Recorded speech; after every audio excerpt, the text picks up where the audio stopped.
This conference will now be recorded. Since you're doing us a favor, everybody will still be coming in if you don't mind, but we'll get started so we're not wasting any of your time since you're being so nice for this. No, you're fine. So just as background, kind of on both sides, so the people that'll be joining us, we should have about 20, 25 people here, but it's all, these guys are all members of our, what's called our sales transformation program in one form or another, which means they made an unusual commitment to growing revenue, much more than an average MSP would make. And we're probably we're probably in general about half your size, or they're probably in the general range, most of us from about 4 to 6 million, with some a little larger, one or two smaller, and all been having some pretty good success in the last couple of years, and even through COVID, some pretty good success. And the theory of us working together is that building a sales engine is a transformation process for most MSPs. And many of us don't have the background that you have on how to kind of quickly establish that engine and have it work as elegantly as you have it working. So like I was telling you guys, I'm an older guy, so I'm not really talking on hip language, but there's a thing called the GOAT. And it says you're the GOAT. you're the MSP that I've met who's kind of planned out to produce the kind of results you're producing and kind of know why the different parts of the sales engine work so well for you. That I'm very grateful for you investing the time coming and talking to us, because but it was funny because just for background of the other people, I'll let Aaron introduce himself in a second, but I had heard of him almost like Bigfoot or something like that. You know, I just heard of this legend of Aaron through the grapevine, and people telling me he's grown his company 50% a year, including last year.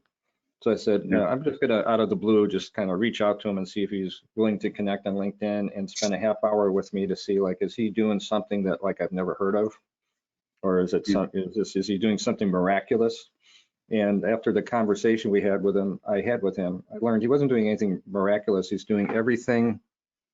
It's being recorded, Jay.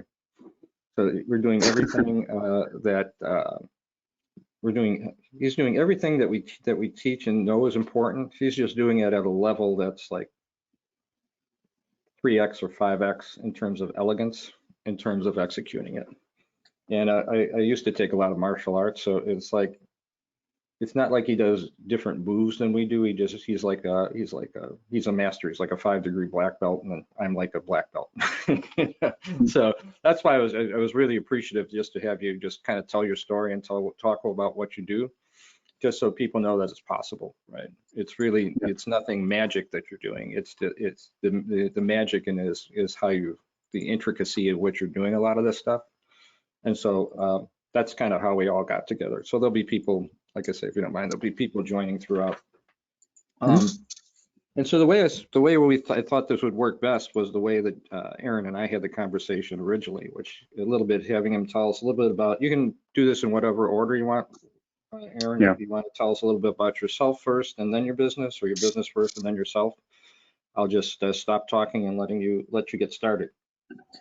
Yeah, so I mean, I personally, I have a little bit of an IT background, but my business partner's more on the IT side. I was going to school back in 2002, 2003, in college, going for my C+, my MCSE, just trying to learn some good computer skills to go to market and potentially just go be an engineer somewhere. Well, in the process of doing it, I'm like, I should probably just go start my own business up. And I got into the construction field because I have quite a bit of family that has ventured into it, and had an uncle who, if you're familiar with Florida, owned half of Devasta Homes, which is now Pulte, had like 4,000 employees. Wow. So I'm like, okay, there's money to be made down one of these areas. So did pretty well with it, actually. You know, I didn't start my company up until 2000. It was a rock quarry and a dump site till 2007. But I built a business plan out, and we did 1.9 million, I think, in the first 9 months of business. I had a pretty good business-to-business plan of like, okay, let me pull every construction company in South Florida. Let me And back then you could do faxing without any repercussion. So I would fax like 100 companies on the weekend, and I would call those 100 companies every day of the week. And then next weekend I would fax 100 companies. I would email them. I'd call them, just kind of going through this little Mm-hmm. pseudo campaign I put together. And I'd put out my I would take land clearing debris, grind it up, and sell it as mulch. Well, I put a couple of my competitors out of business in the first year. I'm like, oh, this is working pretty well. I don't really know much about the industry, and just kind of knocked it off. Well, in 2008, the story of the market just doing what it did, and Mm-hmm. things kind of went belly up. I actually got my permits pulled. I didn't go out of business because of economic reasons. The county got complaints about all the trucks coming on off my property, and yeah. So I moved down to West Palm Beach from Okeechobee and started going to Christ Fellowship Church, and met my then now business partner. And his company was Dedicated IT, was kind of floating between 500,000 to $1 million, and just kind of going back and forth in that little like, hey, he's gonna go sign some business. The business is growing. Then it got out of everybody's hands and lost some clients, and kind of just went, I think 1.5 was the highest he got back in 2009. So I'm like, all right, I'm just gonna come in on as an intern. Like, I'm not even like, I know I didn't know I this can, part. yeah, I know I can add value. But after my company collapsed in '08 with my permits being pulled, I had to humble myself, and like, I had to fire 12 people, and I just didn't want to get Mm-hmm. back in that spot too aggressively and put myself in a precarious situation again. So started off for $10.54 an hour, $2,000 a month internship. I had some money saved up, so it wasn't like I was just like, let me go figure this out and get into a new field. For a few years, I just kind of like got a lay of the land of what MSP was. And in 2014, was it 5 or 6 employees? I bought part of the company. I own about 30% now. He owns about 30%. Adam Steinhoff, and then Chris Burns, our third business partner, owns like 25%. We have a couple employees a little bit. But at that time, I kind of So took what the year is, same method. tell me again, what year is this? 2014? That 2011 is when I started with Adam. Yeah, 2014 is when I bought when you bought in. part of the Okay. company. Yeah. So even going back, I guess, taking a step back, prior to me doing the construction company, I knew that I had to do sales. I knew I had to be able to do sales to be successful in business. Hmm. You can't just go start a company up without being able to sell yourself, Mm-hmm. no matter what you're doing. So I went and put myself in the most arduous situation possible, and I sold subprime mortgages for 6 months and got pretty good at it. Hmm. And I realized, like, okay, this is only going to cover part of the sales spectrum. I need to go get in front of people. So I went and sold cars for 6 months, Mm-hmm. and Toyotas, which is horrible as well. Again, not to do it long term, but just saying, like, I got to get my feet underneath me with dealing with people. Mm-hmm. Had social anxiety, was just very the antithesis of what a salesperson was. And I forced myself in a spot where I had a 42-inch waist. I was overweight, just not what you would think that, what we turned out to be as a company, who would have led it. So 2014, moving forward, I bought part of the company, and I kind of watched a few different sales methodologies going on in the industry. Mm-hmm. And I took the same thing I did with construction. I said, okay, how can I use account-based selling to Mm-hmm. go after the accounts that are local? And, you know, and all the, I read quite a bit of books on it, and I said, oh, well, everybody's just going after that 25 to 75 employee market.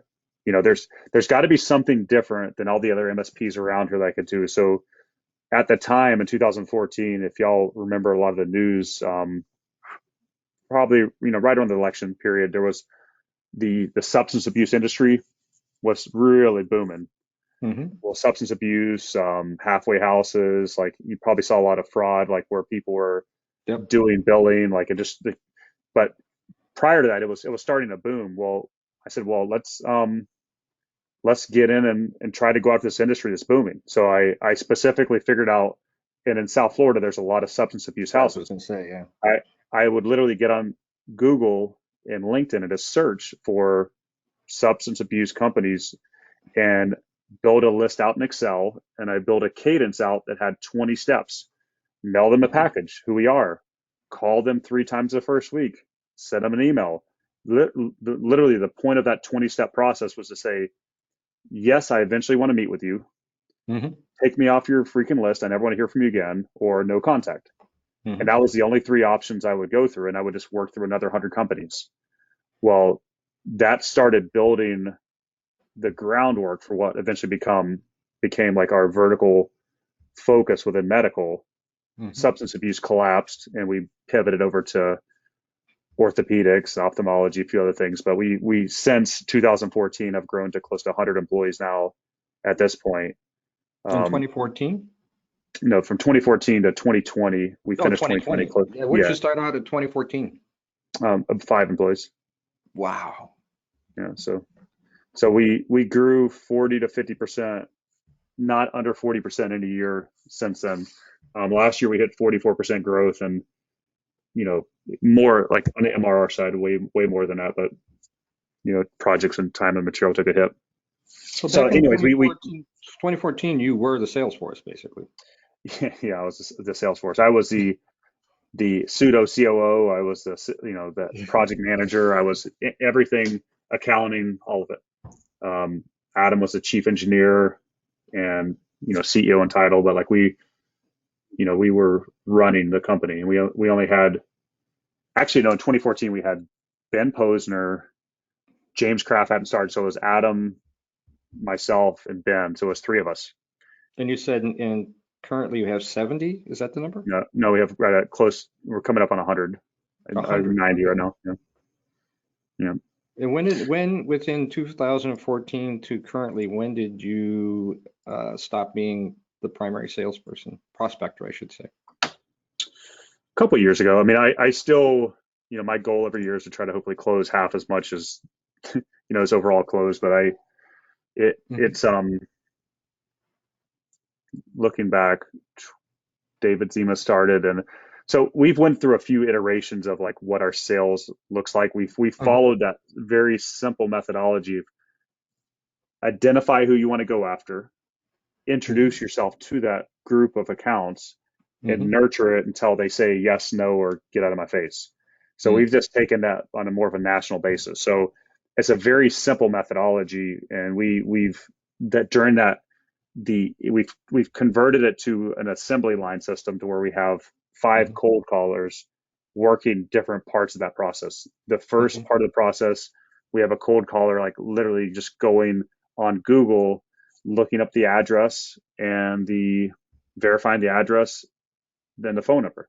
They pass it down the assembly line to the next person who goes through that account, who has those verified data points, and says, they call and say, how many employees do you have? Who's your key decision maker? What line of business application are you using? And then they're done, and they pass it down to the introducer. The introducer has a 25-step process over 4 weeks that they call, they email, they mail a package, it converts to an appointment. And then we have more of a nurturing team that's kind of after that, and an account executive. But 2017, 2018 is probably where it started pivoting towards that not doing as much. Yeah. I mean, 20% of my time is in sales, 60% is in operations, and 20% is probably in finance. Yeah, I didn't realize it was that. I didn't realize the time frame was that compressed to where you got to now. That's awesome.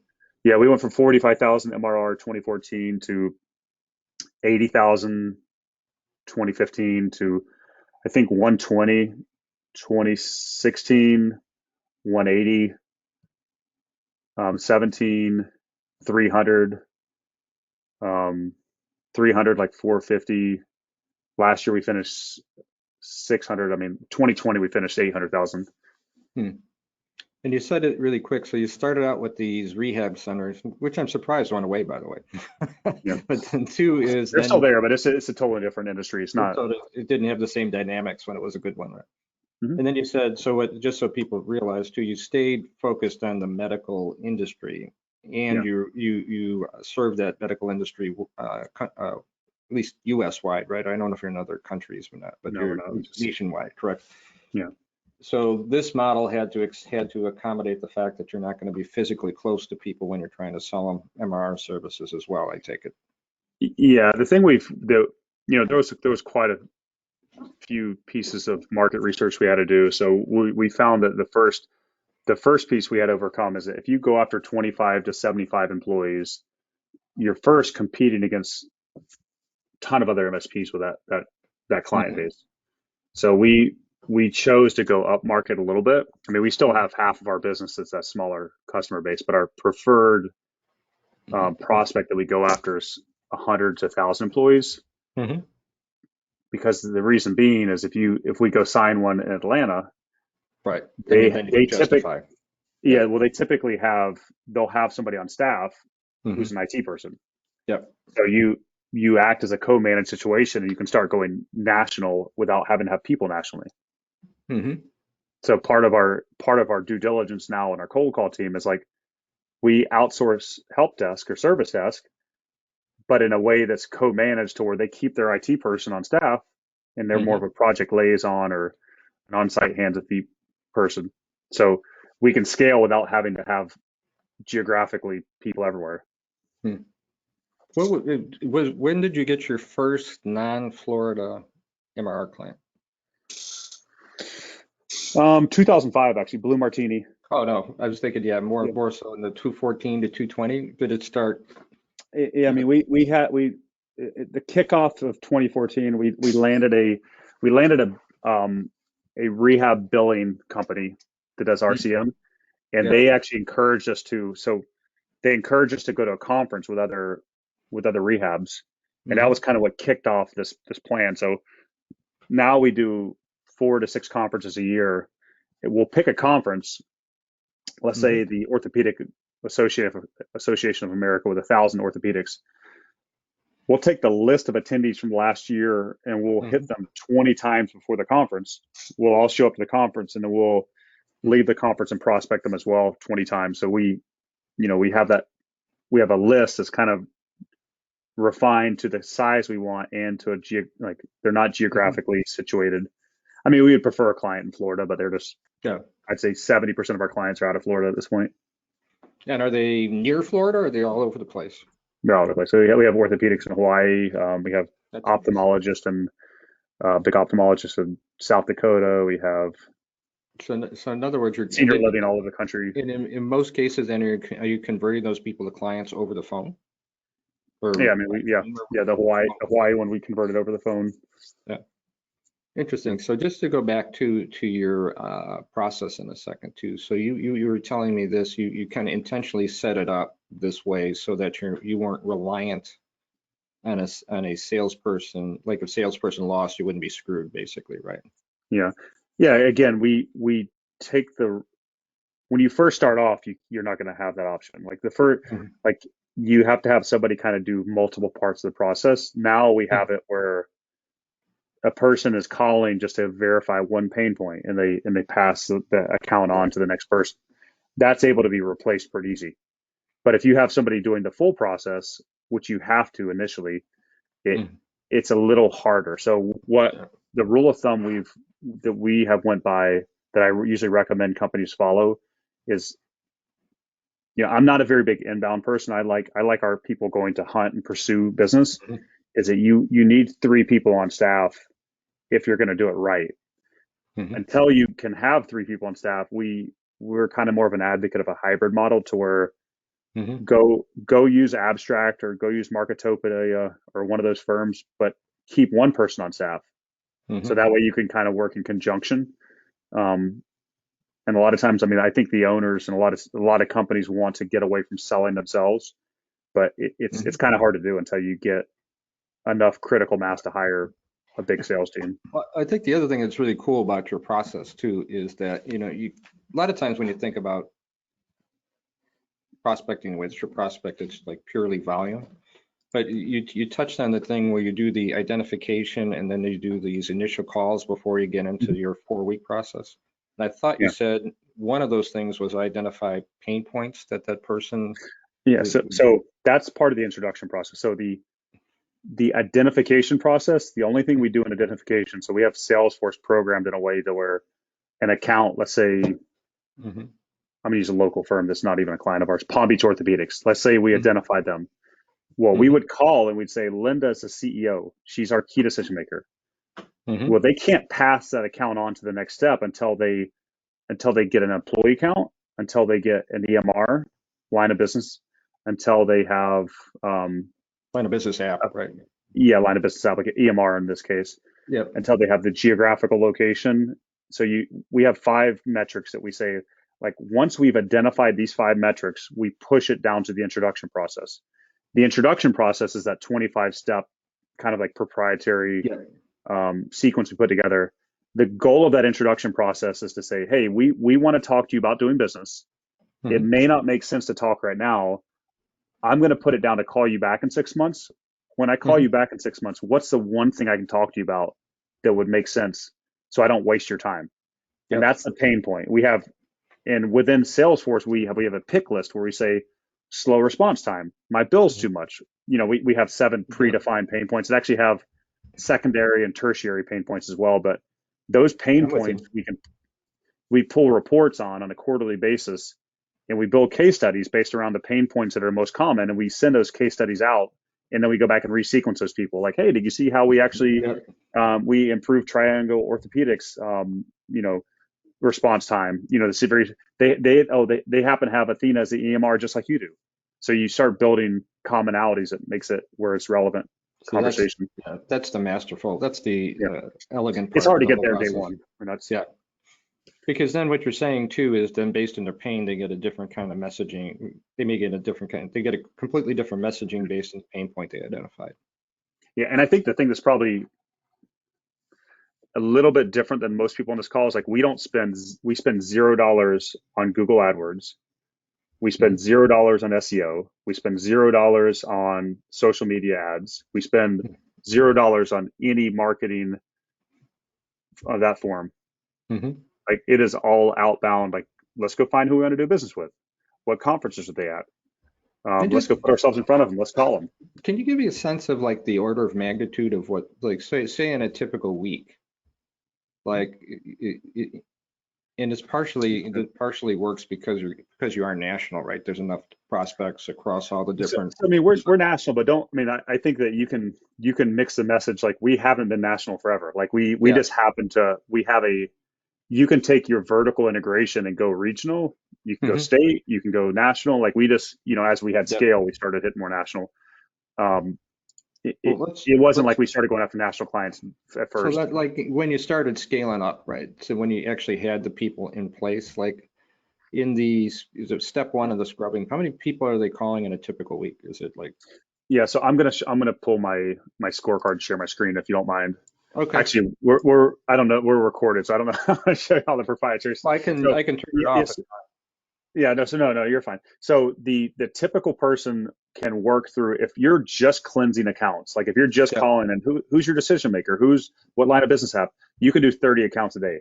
Yep. Like, I mean, that's somebody who's humming and buzzing, like going through an Excel list, looking to just fill data points in. So they Hmm. can do 150 accounts a week. So you Hmm. could technically have um, one person working for a month, and they could get enough data cleansed for your company to go through for the whole year. So 20 Interesting. to 30 accounts per day, So 20 days, like, so you could do 400 trips. 500, Yeah. they do 500 accounts a month.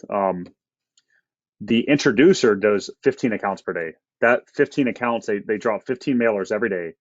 And that 15 mailer drop is a 5-week, 4-week process. So they're consistently dropping 15, and then 15 come off on the back end because they finished it.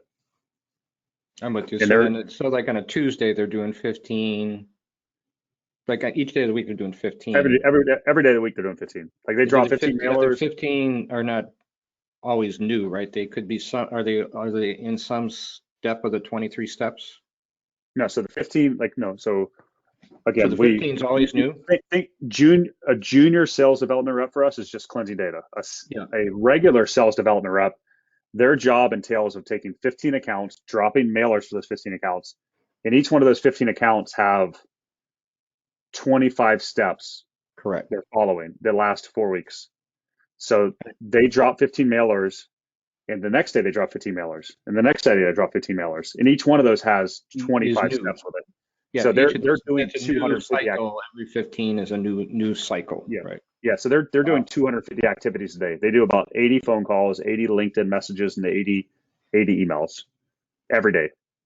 Hmm. And they're setting about 3 to 4 appointments a week each. Just out of curiosity, do you think the direct mail is kind of essential It, for the whole process to work? it's just multi-pronged approach, like Yeah. multifaceted touches. Like, hey, I'm like, because we do a little silly balsa wood airplane, and we Hmm. do like, I mean, it's like $5 for each mailer we do, like actually probably $7 or $8. Hmm. It's a balsa wood airplane. It's a nice big pamphlet, like a big, really, it's like $3 each to print them in a Hmm. big 9 by 12 envelope. We handwrite it with a message. We send it to them, and we call 2 days later. Hey, did you get that balsa wood airplane we sent you? Hey, I'm Hmm. calling. Just like I'm not calling to do business with you today. I'm just letting you know we specialize in orthopedics, and it may make sense down the road for us to talk about IT. Hmm. I know it doesn't make sense to talk today. I'm going to put it on the calendar, call you back in 6 months. But even though Like, we're not calling it marketing, like in that 23 steps, there's things like mhm. sending them a case study or sending Yeah, them, yeah, yeah, that's marketing. Yeah, no, I'm saying we yeah, don't do inbound based marketing. you Like mean, we, okay. yeah, yeah, we don't spend money on like pay per click stuff or social media. I'm not saying we should be. I'm not advocating don't spend money. I'm saying we don't at this Yeah, time. I was gonna say, doesn't sound like you have to actually. Yeah, yeah. I So mean, then you that's get a lot of inbound leads from it. I mean, because you have a lot of people that. yeah. But you do things like in the 23 steps, for example, I think you were telling me last time, it's like you could be timing it out so that you know at some point in those 23 steps, there's like an association meeting coming up, right? Or there's some event coming up that you can layer into your 23 steps. Yeah, yeah. I mean, we strategically time it to where we cleanse leads for a conference and start dropping mailers like 2 or 3 months before the conference. That Hmm. way, all the people we introduce ourselves to are like strategically going to be at that conference who have just been introduced. Like, hey, I got your mailer a few months ago. Your sales guy called me. Like Hmm. it kind of makes it a little bit more synergistic and Just out of multiplying effect. curiosity, as I'm thinking through this myself, so I get the step one, the step two where they call up and they actually step three is the introducer is the one that might Nurturing. get a short, yeah, that might get a short, the nurturer, yeah, they may have some short conversation in that 23 step process, which then identifies hopefully early on what the pain points are. Mhm. Yeah, the introducer, like, so we pay our SDR, we pay them on appointments, Hmm. and we pay them $5 for every pain point they gather. So let's say Hmm. Katrina is one of our introducers. Katrina calls, her goal is A, to set an appointment, B, to get a pain point, and next step, or Hmm. C, disqualify them out of the process. Part of the process. We're fine with either one of those because once she gets that pain point, she passes it on. Mike McFerrin is our senior SDR. Hmm. Um, Mike McFerrin's job is to say, like, he has a list of 1,000 accounts that have verified pain points that he's just rotating through, just cold calling. Like, hey, like, did you see that case study we sent you last time we talked? We were going over slow response time. So it's and Yeah, then so everybody on that 1,000 account list goes back and gets resequenced every year or two. So we're just working through the same data to really refine what we're going after. and the 23 steps then are going to have different people that play different roles within the 23 steps, right? Yeah. So, I mean, yeah, no, so no, if you have an account, you drop a mailer, you own that 23 steps you own that during that. yourself. And Okay. then once you get a pain point, then that account, like you've had one chance at setting an appointment. If you can't set an appointment, you pass it off to the senior person who's nurturing that account. That's interesting. Okay. Yeah. So then you're either getting the point in the initial process where he or she has identified the pain points and based on those pain points, you got an appointment, or you then pass them into a bucket where somebody else works across all those opportunities Yeah. for a I mean, period and of you time. can like, I mean, do, I don't know. Do y'all push cold calling or y'all more inbound? Like Some what people, what do you yeah, push? so actually, honestly, there's probably been the last year we got a lot more from inbound, but probably Mhm. the place that we haven't cracked perfectly is the type of prospecting that you're doing. Yeah. I mean, I think the thing I recommend with people is like this system doesn't mean anything if you can't say what your ideal client is. We Yeah. have a profile figured out where we've identified A, AA, and AAA accounts for us. Yeah. A AAA account, or let me just start off with A. An A account is a 25 plus healthcare employee practice somewhere in the country. Mm-hmm. A AA account is an orthopedic, ophthalmology, senior living, urgent care, or surgery center that has 100 to 1,000 employees. Mm-hmm. A AAA account is one of those 5 verticals that uses eClinicalWorks, NextGen, NextTech, SIS, or point-click care, and is in Florida, Texas, North Carolina, or Colorado. So And what's significant about the applications you just mentioned? the application we mentioned, we have a lot of clients that already support it, like Okay. that we support it with. So we know that app, like if somebody's using NextGen, they spend money on technology. Yep. If somebody's using Allscripts, they don't spend money on technology. Yep. It's like legal, you have client profiles, you have time matters. I mean, any vertical you have, like you have your line of business apps, and Yep. you could tell the line of business apps that people will buy because they're like, if somebody's using QuickBooks or somebody's using NetSuite, that's a totally different conversation, right? Mm-hmm. Somebody values that part of their business more. Well, if somebody's using NextGen, they value technology. So we want to go after those type of clients. If somebody's using Allscripts, they're probably duct tape and stuff.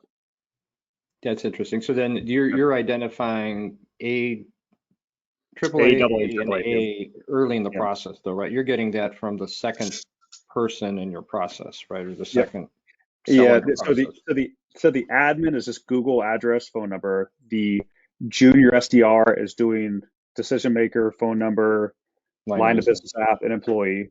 That quantifies or classifies it whether it's A, AA, or AAA. And Salesforce kind of gives it that tag. The AA accounts, every single year we walk through we have like 1,500 AA accounts in our system. Mm-hmm. How many clients can you onboard in a month? You got 100 people. Well, before COVID hit last year, we were doing 1 to 2 a week. So we have, yeah. I mean, those weren't the 100 employee ones. That's like you were doing 1 to 200. Your A's, 25. Yeah.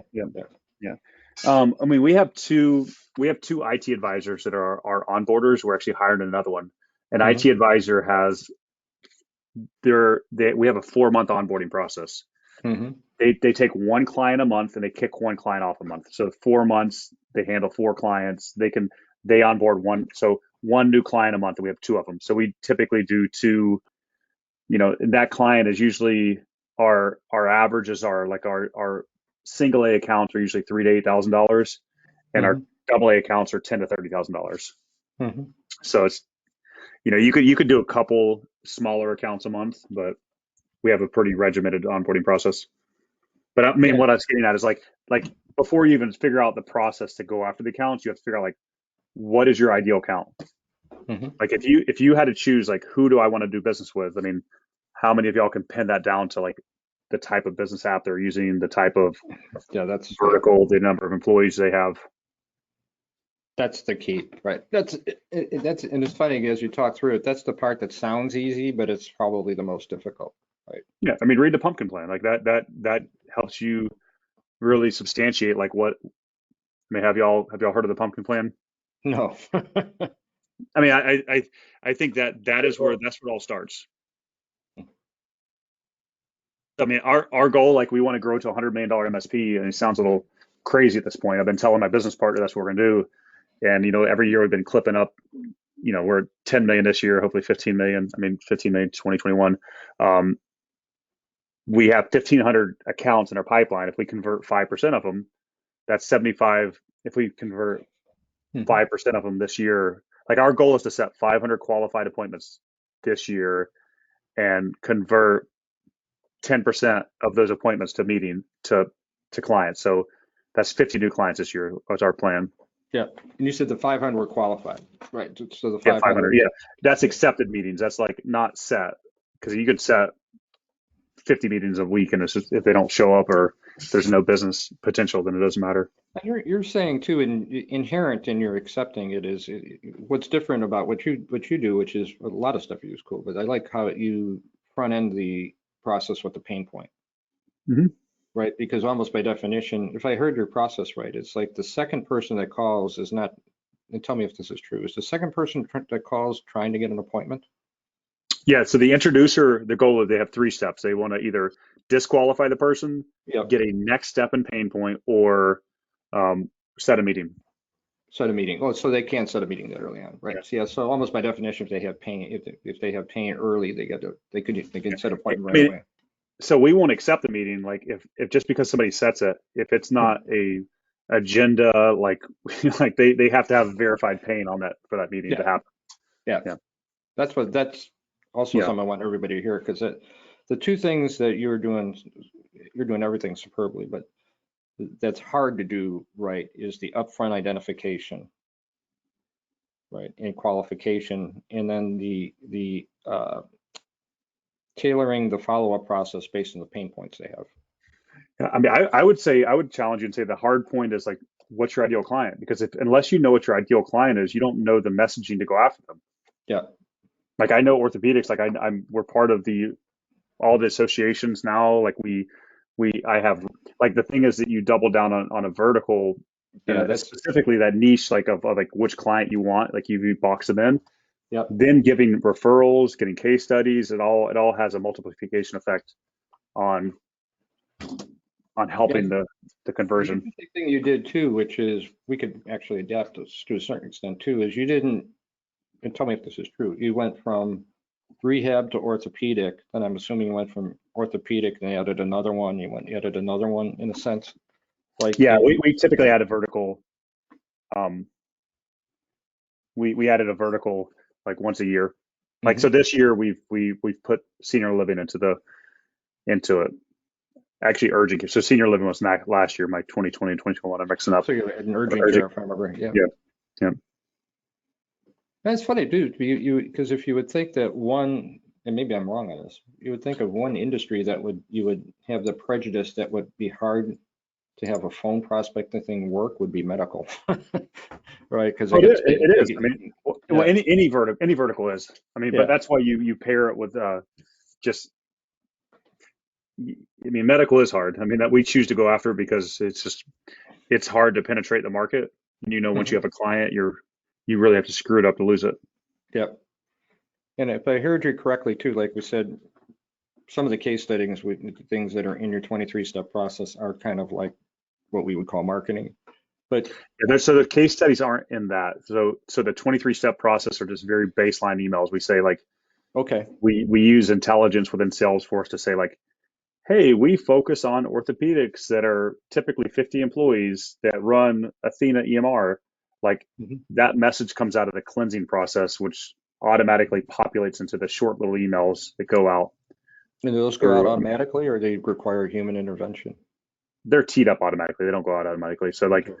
they'll have an email and like the excuse me, the rep can adjust it a little bit whenever they go to Mhm. send it. We use high velocity sales as an add-on to Salesforce.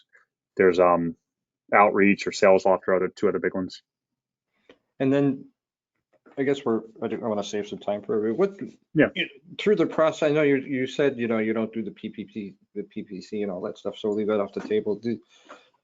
Is there anything that you can see yourself changing or adding or adapting in your sales process based on how well it's working right now? So I have a quote on my wall here that my secretary got for me because I was reading Rockefeller's biography one time, and the quote says, "The secret to success is to do the common things uncommonly well." Like, I mean, I don't really know. I mean, why would we change it if we're Yeah, like we that's what just keep I was adding? hoping that was the answer. Yeah, I mean, I it think, just comes down to it's top of the funnel activity. The yeah. more we can do top of the funnel, like it's. I mean, I don't know if anybody's done Sandler sales training, but Mhm. like the thing Yeah, that Sandler teaches you is like the quicker you can get to know, the better. then the people who you know that might be a yes, you can spend more time on them. So Yeah. we want people to legitimately tell us no as quick as possible and focus on that 1 to 2 out of 10 that are potential clients. So the more Mhm. people you could put in a funnel, the quicker you're going to find those 1 or 2 out of 10 that legitimately might be business. Like, help me visualize your team then. So you have the people we would call them scrubbers, but the people that are calling and just getting the correct information. Do you have one of those? So we have 5 inside team. Okay, 5. Okay. We have an admin who's literally just packaging mailers and like doing the Google searches for addresses and stuff. We have a junior SDR who's literally just calling and saying like, hey, how many employees do you have? Hey, who's your decision maker? Who's like, Mhm. we have a SDR who's dropping the mailers and actually trying to set appointments. Mhm. We have a senior SDR who's a nurturer who takes all that data up to that point, the 1,000 accounts that have paid points, and just calls back and just tries to like set appointments again. And then we have an inside sales manager who acts as an AE as well as managing the team. They act as an inside, like, so the way we have it set up is if And it's 25 or to 100 employees, the inside sales manager gets the appointment. If it's 100 to 250 employees, my VP of sales gets the appointment. And if it's over 250 employees, like it'll come to me or Chris, my business partner. awesome. And so just so I make sure, you included the sales administrative person in the 5, right? When you're starting Yeah, out. because I mean she's part of the process. Like she's Okay. like we like if we go to again American Orthopedic Association, the attendee list is like 1,000 people that show up to it. Well, Mhm. it'll just have names and companies. They don't have addresses. It won't have phone numbers. It won't have email addresses. So Mhm. she'll get that list and go through one at a time and just put like phone number, address, and then Mhm. she takes that list and once she verifies the phone number and addresses, she passes it on to the person who's calling for the email addresses and line of Yeah. business and all that stuff.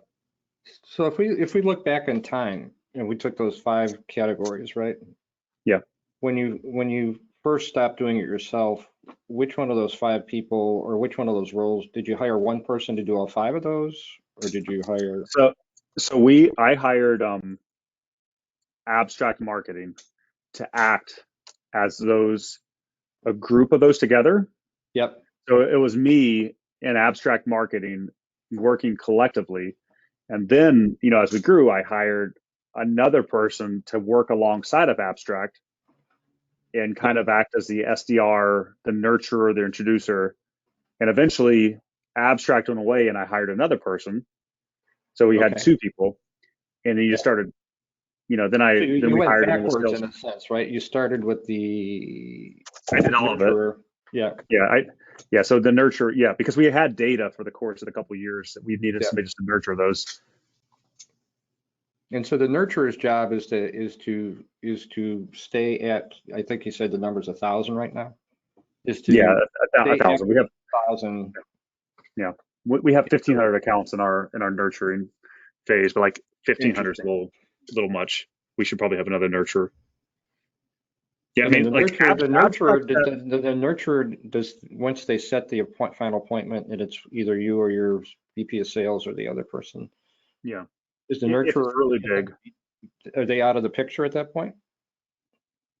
Um, is a nurturer out of the appointment? Like they're like once somebody finishes their part of the assembly line, they pass it on and they don't They touch anymore. pass it on. That's Yeah, interesting.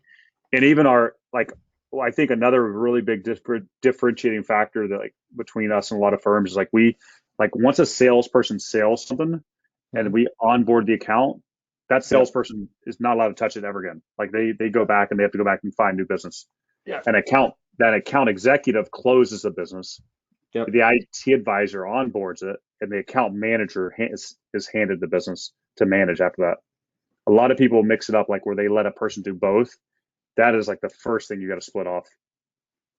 Say that again. I Say that have again. I never missed that one. Give me that one again.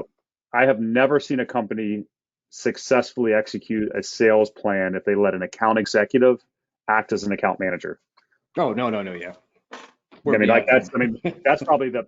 that was probably the first thing. Like I had to move more into the account management role and bring an account executive to kind of. I Yeah. mean, you can do it for a little bit, but Done with it's you always there. easier. Like let me go sell this guy a server instead of let me go find a new client.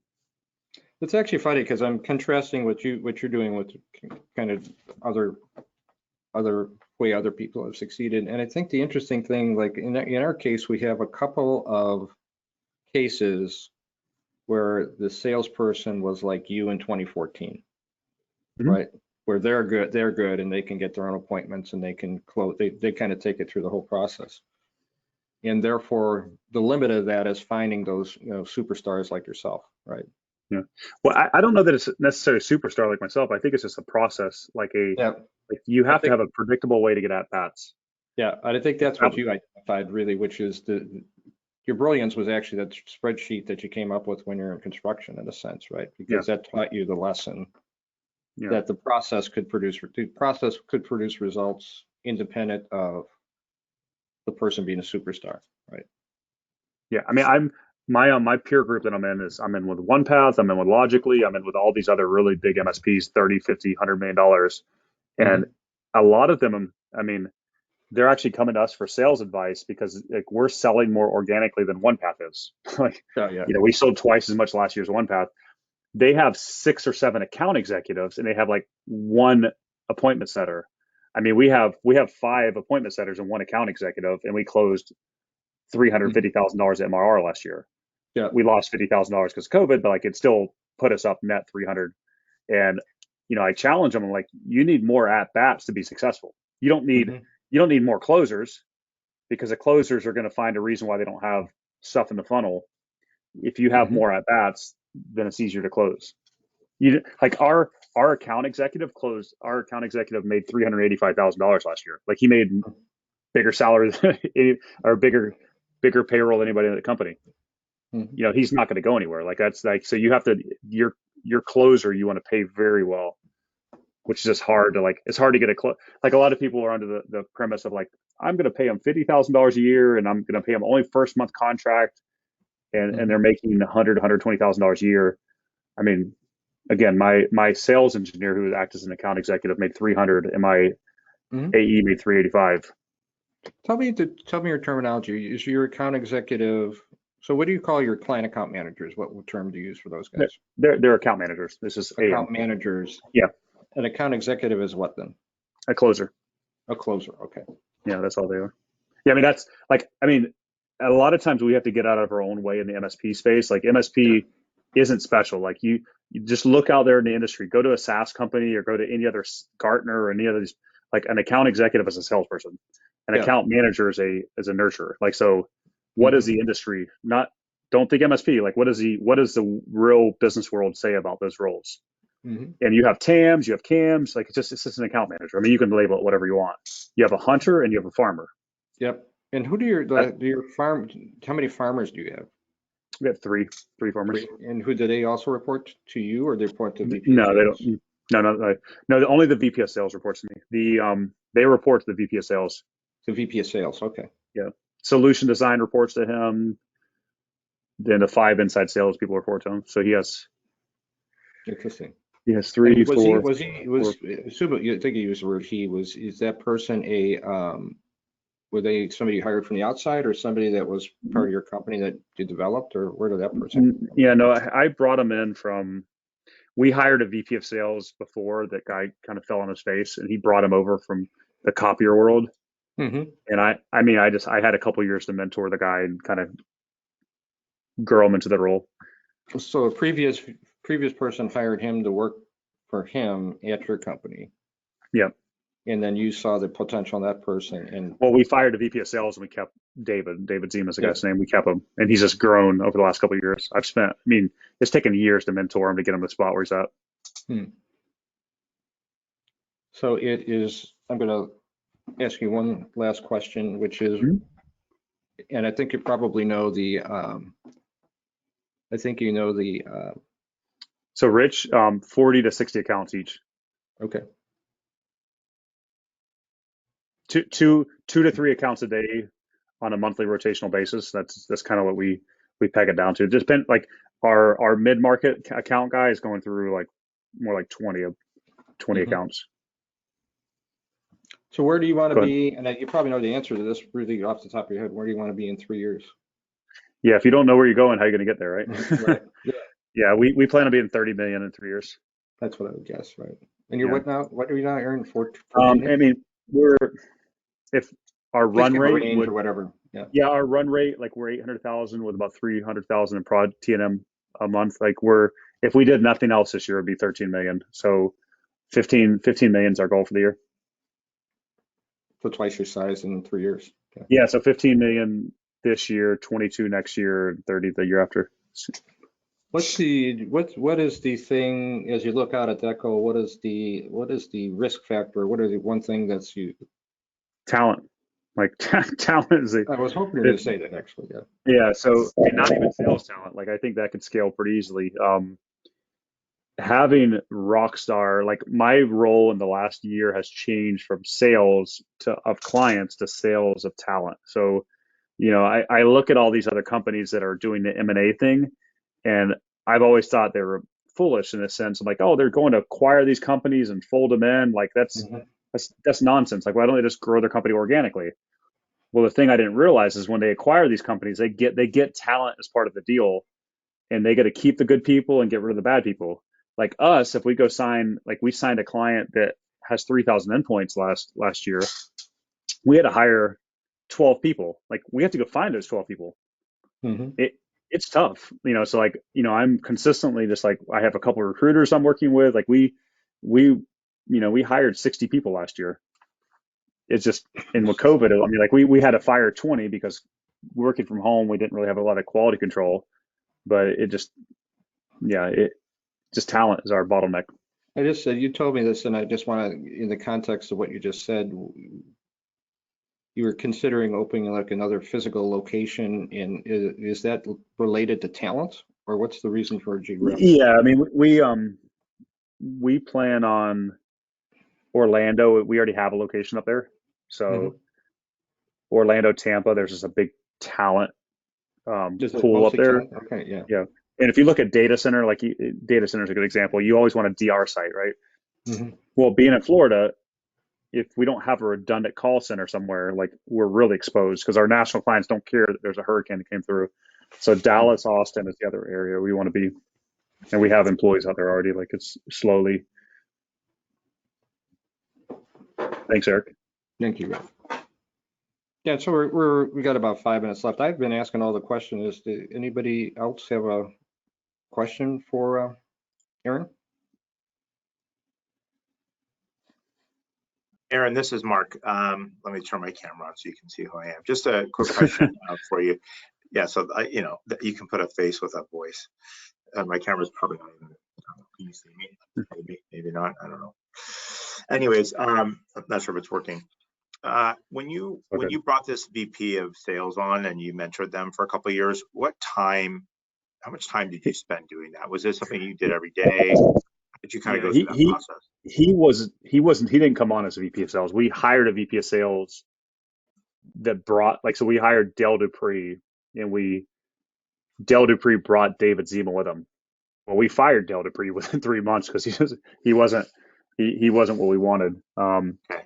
And he came from the copy world. It took him like he had to shadow me for a year before he was comfortable. Like he went and tried to go figure stuff out, but like I mean, I still mentor him on stuff. Like I still like it's a constant evolution of trying to grow that person below you. Okay. Yeah, I have found there's no secret bullet with going to hire this rock star sales guy. This is going to fix all your problems. Yeah. No. I figured there wasn't. I was just curious. Like, the mentoring is always very important. A lot of times, especially the executives, they lose sight of that and they kind of let people go on their own a little bit, and I think the mentoring is a really important part of success. It definitely is, yeah. And the growth that you deal with, how much stress does that cause you? I mean, is it you've got everything in place so the stress isn't that great, or are you literally spending 70 hours a week working? No, I work 40. I mean, so I take about 6 to 8 weeks off a year. Like I like going to the mountains and just hiking, climbing, skiing, stuff like that.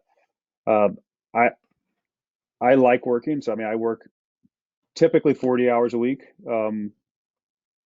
Every other week will be 60, like because I just like, there's weeks where you just pile stuff up. Like like if I like closing business, I like conferences. I mean, I like going to talk about dedicated IT. Mhm. Like whether it's an acquisition we're trying to, like, if that kind of stuff's going on, I mean, I'll work whatever. But typically it's 40-hour weeks. You know, And conference season comes around, like it's a company-wide initiative, like where we, you know, like a lot of the executives are pulled off to go to conference. Well, the rest of the company has to make up for it. So like everybody's right, busier for like a few weeks leading up to it. right. Very interesting. Yeah. I mean, are you stuck in a work-life balance that's tough, or is it? Well, I think I don't know, with me personally, I feel like the whole pandemic thing. I'm from Los Angeles, so it's pretty bad here. You Yeah. know, everything is locked up, and it just feels like you're working harder for the dollar than you did Yeah. a year ago. Yeah. That's just my feeling. No, it was tough. I mean, we all the SMB clients that we used to sign, like those low-hanging fruit, $3,000 to $8,000 ones, like not a lot of that happened last year. We signed a lot of really big clients, 60,000 MRR, 180,000. It was 120,000 MRR. Like there's a few big ones, but those required a lot more. The margin was lower, and we had to like, hey, onboard these 3,000 endpoints like next month. And there were some stressful periods with that, but it was kind of like feast or famine, you know. Right. So you just But push them predict, to do it. yeah. I mean, I would say if you look at a course of a month, there's probably I try to take a few days off every month, and I tried like there's probably a week or two of the month where a week of the month I'm working 60 hours a week, and there's probably 2 weeks of the month I'm working 40 hours a week. Yeah, So I mean, I have pretty well balanced what I think. that's awesome. And I think Yeah. you're right. I think that sale, you know, the one thing I have learned from other companies is sales drives everything, right? So you put your money Mhm. into the sales team because that's where that drives everything. Yeah. It's Yeah. just I mean, for me, it's just me doing that. yeah. I mean, listen, Abita is not where I would say that Taylor or SLI or anything would like. I mean, we're running 10%, 12% EBITDA, like which is not good, but we spend $1.5 million in sales. You know, so like we could easily pull back that $1.5 million in sales a year and put a lot more money in our pockets, but we're doubling down to really build something of size here, significance. Yeah. I mean, if I wanted to put 600 grand in my pocket a year and not have a sales team, I'm sure I could, but like I don't want to just have a lifestyle business. No, I think it's As great.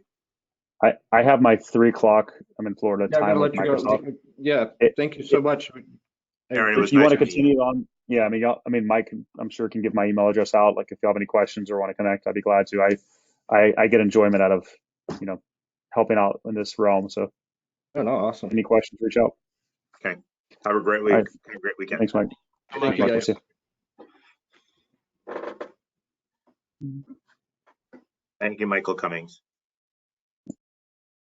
You're welcome. I'm gonna get in this thing.